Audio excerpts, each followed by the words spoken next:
Welcome back. I'm Tyler, you're watching Scarfing Scarves, and welcome to the 36th installment of Last Week Lolita News. At the top of the segment, the aesthetic clusterfrock that is the My Favorite Room series sold out in everything but the pink colorway. There is apparently a large population of women with tits only detectable on a microscopic level, and no one seems remotely bothered with the interspiritual bastard child that is the combo of dream catchers and the signature symbol of a major Abrahamic religion whose practitioners instigated the evisceration of said catcher's original sources. This is verbosity for gee willikers, did those Christian settlers wipe out those Indians, what good? You could even say it was nightmarish in nature. Good thing we have all these dream catchers here, otherwise we'd have to think about the bitter irony of Native American culture contrasted with the foremost symbol of their tormentors for more than 5 seconds. Honestly, it would ruin the mood. And instead, I'd like us all to agree that the cat buttons are objectively cute. More cat buttons, please. Less disturbing grab bags of genocide and busts that could be utilized to produce an atomic bomb. This is the only instance where boob loaf is acceptable. Please don't split them, no one here wants to die. Meanwhile, Metamorphose is giving old school vibes with Dolly Cotton, and the series features matching bloomers for those who'd like to keep things cohesive even in the strongest gusts of wind. Gale force hurricanes can't be stopped, but the unsightly bike shorts you use to cover your shame can. Of course, this minor success wouldn't be complete without this release of 90s wallpaper masquerading as a dress. I'd recognize those faded florals anywhere. Reports are mixed as to whether or not the designer was not in fact a teal and purple jacket that had taken on human form. This isn't even to mention the romantic kimono re-release, mostly because I'm not going to, since the practitioners of Walolita are already unhinged enough to believe that such a sub-style actually exists. We all know only that one girl can do it well, and the rest of you are just an uncomfortable physical reminder that weebs cannot be trusted with the most basic of tasks, not that anything else could be expected from what is essentially a sentient Naruto headband.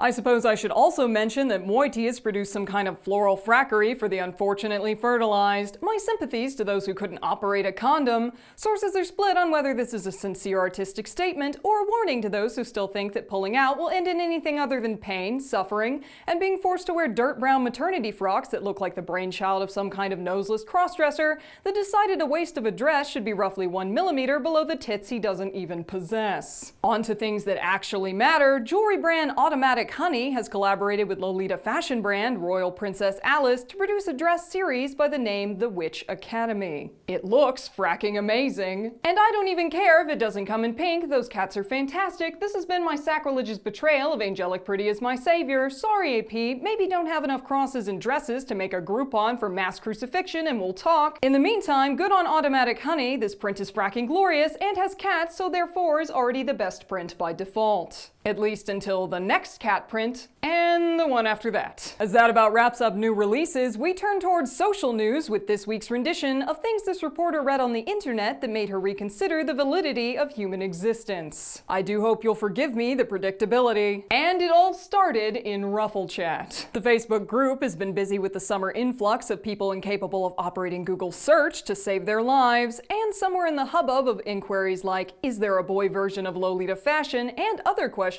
that make you want to beat your brains against a wall, there arose a post so what-the-fa worthy I will read it verbatim in a vain hope to capture its original essence for you all to hear. It should be noted that this is in no way a joke, inflection is my own, I will try to do it justice.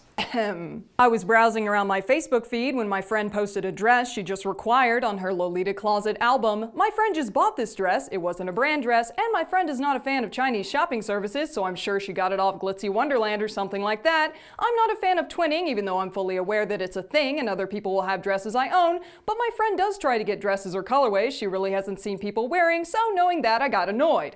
So a girl, a friend on her Facebook, asked her where she got the dress so she could buy the exact same dress. Do you like it or care when a person wants the same exact dress as you? So, knowing that at least a third of you tuned out about 10 words into that clusterfrack of a paragraph, I will try to clarify what you just experienced. We shall call this person Becky, and in order to give you some kind of reasonable summary to latch onto in that whirlwind of what-the-fa, what you just suffered through boils down to as follows. Becky's friend posted a dress she just got to her Lolita wardrobe album on Facebook. Someone asked Becky's friend where she got the dress. Becky is annoyed because she doesn't doesn't like twinning. And she then asked if Ruffle Chat cares when people want to buy the same type of dress as they have. Your ears are not malfunctioning. Becky is legitimately steamed that someone would ask her friend where she bought a dress, but wait, it gets better. Because a commenter asked for clarification, and Becky goes on to state that she thinks it's weird to ask where someone bought something and question whether or not it's right for that girl to ask her friend in the first place. I'm not kidding. Becky actually asked if it was justifiable to ask someone where they bought a dress. Another brave commenter popped in to try to clarify what Becky said in the Queen's English by encapsulating her argument into the statement that Becky doesn't think that more than one person should own the same dress or print,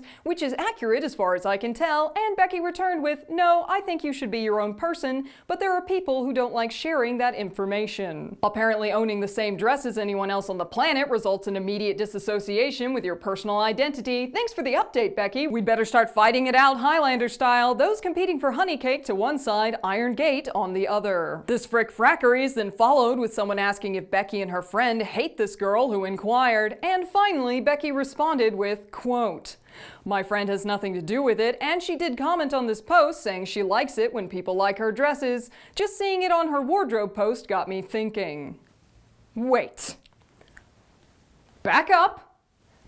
You mean to tell me that this entire goddamn time, all this fuss was over some girl asking your friend where she got her dress, only to reveal that she likes when people ask where she got her dress? I think it's a little too early to claim that anything, quote, got you thinking, Becky, because as far as your last statement is concerned, I don't think we have enough evidence to back up the claim. She then continues down the path of what the fuck by proclaiming that she thinks it's rude to wear the same dress, and repeated that her friend doesn't give a frack, like that statement wasn't a sterling reminder that everything about her outrage was based on some kind of personal hang-up, because her entire identity revolves around guarding some Taobao links like they're the goddamn nuclear codes. Everything was a royal waste of time. And to this date, sources are mixed on whether or not Becky's friendship is one colorway away from utter collapse. Meanwhile, that's all the time we have for tonight. Thank you for watching Last Week Lolita News, and be sure to tune in next week when we tackle the tough topics like,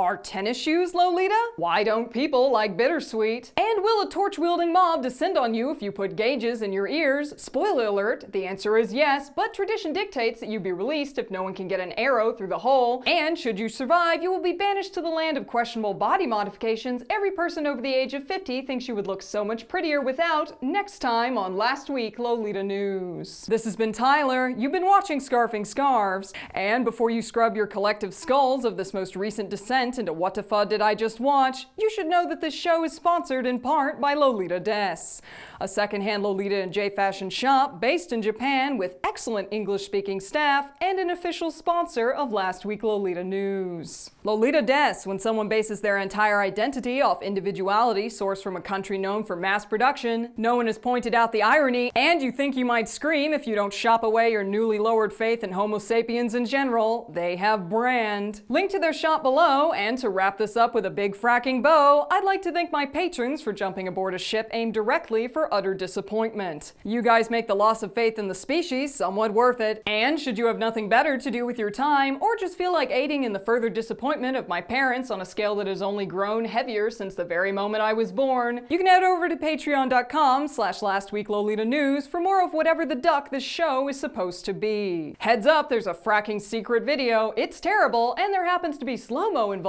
because frack me if this reporter can't be trusted to fuck up in new and unpredictable ways. Thanks again, guys, and I'll catch you next time on Last Week Lolita News.